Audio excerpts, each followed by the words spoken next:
कोई ऐसी फिल्में भारत माँ से बड़ी नहीं हो सकती हैं। ये शाहरुख सलमान सैफ असली जीवन में जीरो हैं। ये शाहरुख सलमान सैफ असली जीवन में जीरो हैं। वीर शिवा के सेनापति तानाजी असली हीरो हैं। वीर शिवा के सेनापति तानाजी असली हीरो हैं। उन्होंने लिखा है कि यूपी की दरिद्रता और महाराष्ट्र का वैभव। तो उन्हें शायद ये पता नहीं है कि प्रभु राम यहाँ पर इस यूपी में ही जन्म लिए, कृष्ण भी यहाँ पर जन्म लिए। ये बहुत बड़े वैभव का प्रदेश है। घर में बाला साहब ठाकरे के बाद में बला साहब ठाकरे जो भी मुख्यमंत्री बन के बैठे हैं, और उनका बेटा बुलबुला साहब ठाकरे जो अभी तक फंसने वाला था, उसको बचाने का पूरी कोशिश की जा रही है। लेकिन किसी के बाप में दम नहीं है कि मुंबई से बॉलीवुड इंडस्ट्री को उठा के ले जाए। इस पर क्या कहेंगे आप? बाप तो हटाने में नहीं आया तो बाबा है।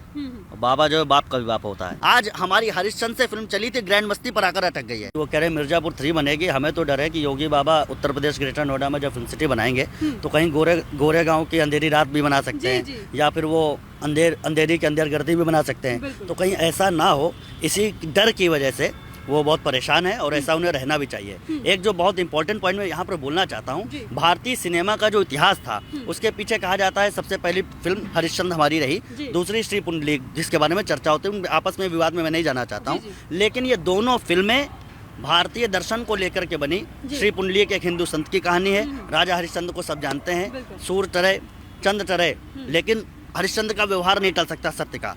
जिस देश में पहली फिल्म ये बनी हो, वहाँ पर ये झूठ का पुलिंदा जो मुंबई में उन लोगों ने बनाया है, अब इसके अंत का समय आ गया है। इसलिए उन लोगों की छटपटाहट समझने वाली है और जायज़ है। जी जी जी।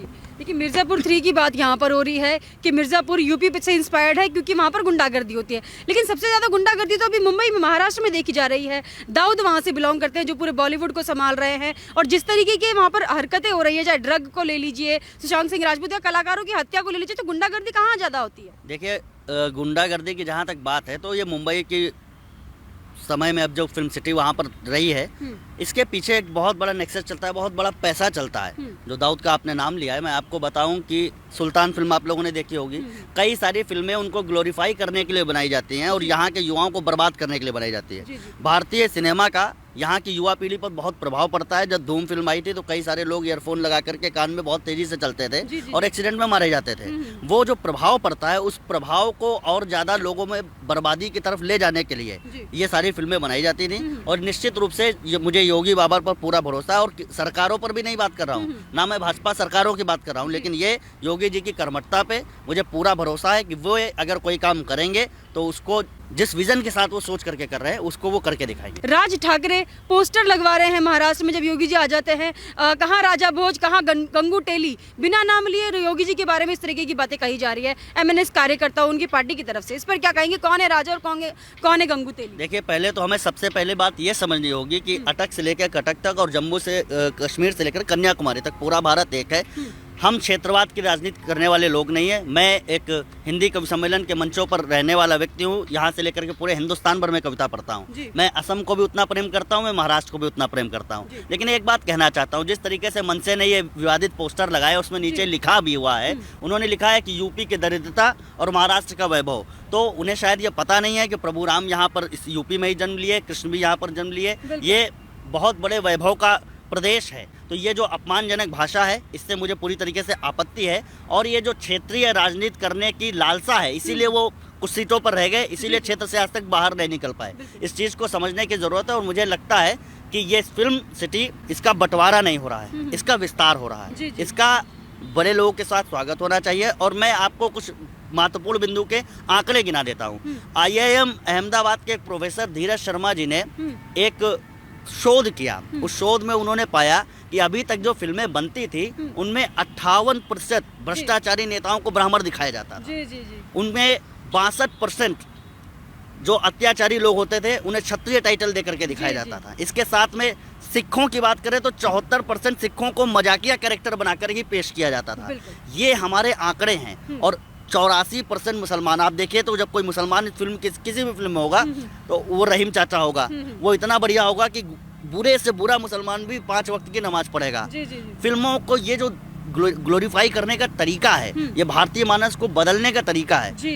हमें इस चीज़ से निकलने की ज़रूरत है। और मुझे लगता है जब योगी बाबा यहाँ पर करेंगे तो शायद इन्हीं सब चीज़ों की छूट नहीं मिलेगी, इसलिए उन्हें बहुत ज़्यादा दर्द हो रहा है। आज से पहले 25 साल पहले जब हम फिल्म देखते थे तो उसमें देखते थे कि वक्रतुंड महाकाय सूर्यकोटि समप्रभा, इस श्लोक के साथ में फिल्मों की शुरुआत होती थी। फिल्मों की शुरुआत में सरस्वती जी का चित्र आता था। आज सारी सीन गायब हो गए। आज हमारी हरिश्चंद्र से फिल्म चली थी, ग्रैंड मस्ती पर आकर अटक गई है। तो जब, और दूसरी बात, ये जो सबसे बड़ा दर्द इनको ये है कि जब यहाँ से इंडस्ट्री जाएगी, इंडस्ट्री तो जा नहीं रही है, एक दूसरा केंद्र खुल रहा है, वहाँ पर आकर के बाबा के संरक्षण में ऐसी फिल्में भी बनेंगी जो भारतीय मनीषा को और गौरवान्वित करेंगी। इसी का दर्द उन्हें सबसे ज़्यादा हो रहा है। और उन्हें इसलिए हो रहा है क्योंकि उनके आका जो पाकिस्तान कराची में बैठ करके दुबई से लेकर के जो पैसा भेजते हैं, उसी के दम पर उनकी दाल रोटी चल रही थी। मैं आपको एक पॉइंट और बताना चाहता हूँ, ये बहुत गंभीर विषय है कि शिवसेना वहाँ पर आर्टिस्ट का कार्ड बनाती है। शिवसेना कोई ऐसे फिल्म की तो संस्था है नहीं, वो तो एक राजनीतिक संस्था है। वो वहाँ पर कार्ड बनाते घूम रही है, उसका पता नहीं क्या कार्ड। और मुझे ये समझ में आया कि इस लोग कार्ड इसलिए बनाते हैं क्योंकि सबसे बड़े एक्टर यही है।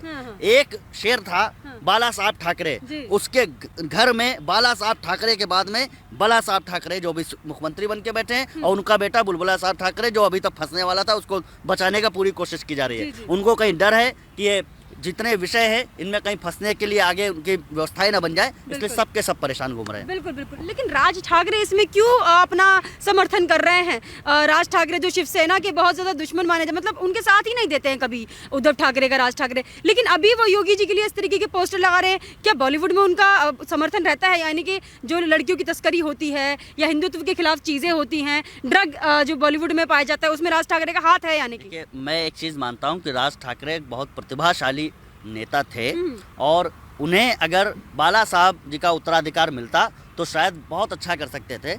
लेकिन उन्होंने जब ये नहीं मिला तो उन्होंने अपने आप को बहुत छोटी और संकीर्ण विचारधारा में बदल दिया, जिसके कारण वो उतने के ही राजनीति करना चाहते हैं, और उसके लिए उन्हें येन केन प्रकार जो भी करना पड़े वो उसके लिए तैयार है। लेकिन उन्होंने जो उत्तर प्रदेश का अपमान किया है, ये बिल्कुल भी सहने योग्य नहीं है। देखिए, महाराष्ट्र सरकार तो ये भी कह रही है कि हम कंपटीशन से नहीं डरते हैं, आप यूपी में बना लीजिए इंडस्ट्री, बॉलीवुड इंडस्ट्री, लेकिन किसी के बाप में दम नहीं है कि मुंबई से बॉलीवुड इंडस्ट्री को उठा के ले जाए। इस पर क्या कहेंगे आप? बाप तो हटाने में नहीं आया तो बाबा है।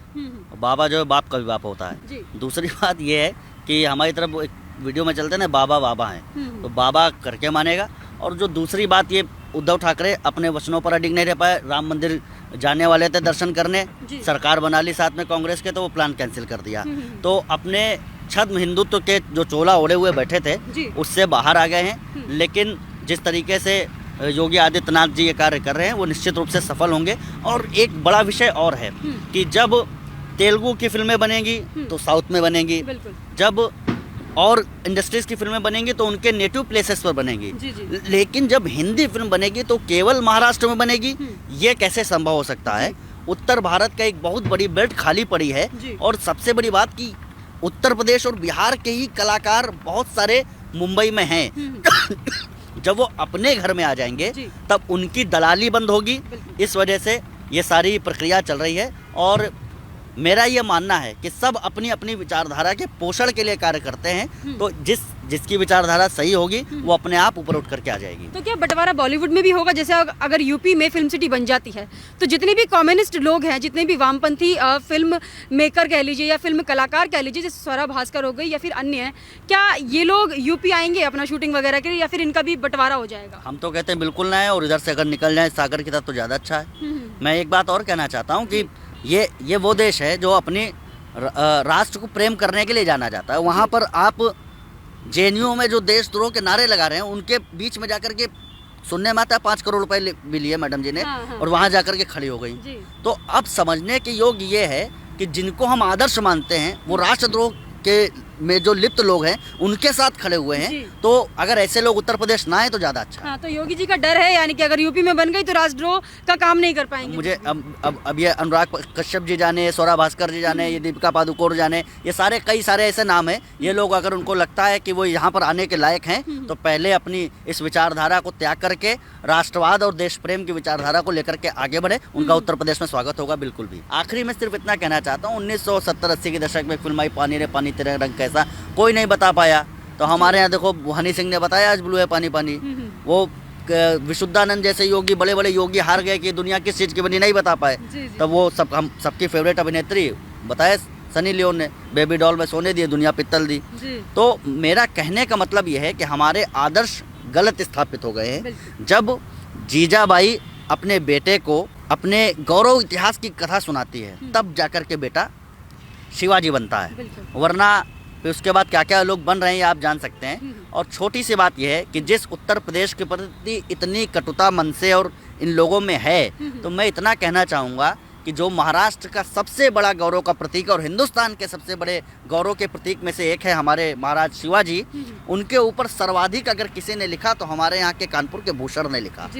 जो वहाँ पर गाते हैं इंद्र जिमी जम पर, आखिरी में कहते हैं शेर शिवराज, वो लिखा किसने? भूषण ने लिखा। हमारे एक उत्तर प्रदेश के कवि ने महाराष्ट्र के गौरव को और अग्रांकित किया। लेकिन अंत में मैं सिर्फ इतना कहना चाहूँगा, ये दीपिका जैसे लोग, ये सारे लोग जब जाते हैं तो मुझे अचानक कुछ पंक्तियाँ अपनी याद आ जाती हैं। पहले तो ये वही लोग हैं जो जाकर के मूर्तियाँ तोड़ते हैं जी। विवेकानंद जी की। ये वामपंथ देश का आधार नहीं है, मंदिर है, सरस्वती का बाजार नहीं है। और स्वामी विवेकानंद की जो मूर्ति तोड़ दे उनको यहाँ पर रहने का अधिकार नहीं है। अगर दीपिका JNU में ऐसे जाएंगी, अगर दीपिका देशद्रोहियों का यूँ साथ निभाएंगी, बॉलीवुड में ऐसी फिल्में खड़ी नहीं हो सकती हैं जिनकी मैं बात कर रहा था, जो एक गलत संदेश देने का प्रयास करती हैं कि बॉलीवुड में ऐसी फिल्में खड़ी नहीं हो सकती हैं। कोई दीपिका भारत माँ से बड़ी नहीं हो सकती है, कोई दीपिका भारत माँ से बड़ी नहीं हो सकती। और एक पंक्ति जो शायद आज इस इंटरव्यू पर आप इसको टाइटल में भी ले सकते हैं कि कोई ऐसी फिल्में भारत माँ से बड़ी नहीं हो सकती हैं, ये शाहरुख सलमान सैफ असली जीवन में जीरो हैं, ये शाहरुख सलमान सैफ असली जीवन में जीरो हैं। वीर शिवा के सेनापति तानाजी असली हीरो हैं, वीर शिवा के सेनापति तानाजी असली हीरो हैं। बहुत बहुत धन्यवाद आपका। ये थे हमारे साथ कवि कमल जी। इनका यही कहना है कि महाराष्ट्र में जिस भी तरीके की नेगेटिव गतिविधियां होती रही हैं, उनको देख के तो यही लगता है कि यूपी में अगर फिल्म सिटी आ जाती है, जितने भी वामपंथी लोग और देशद्रोही लोग बॉलीवुड इंडस्ट्री में हैं, उनको काफ़ी घात लग सकता है। आपका इस पर क्या कहना है हमें कमेंट करके ज़रूर बताइएगा। हमारे साथ ऐसे ही बने रहिए, देखते रहिए द राजधर्म।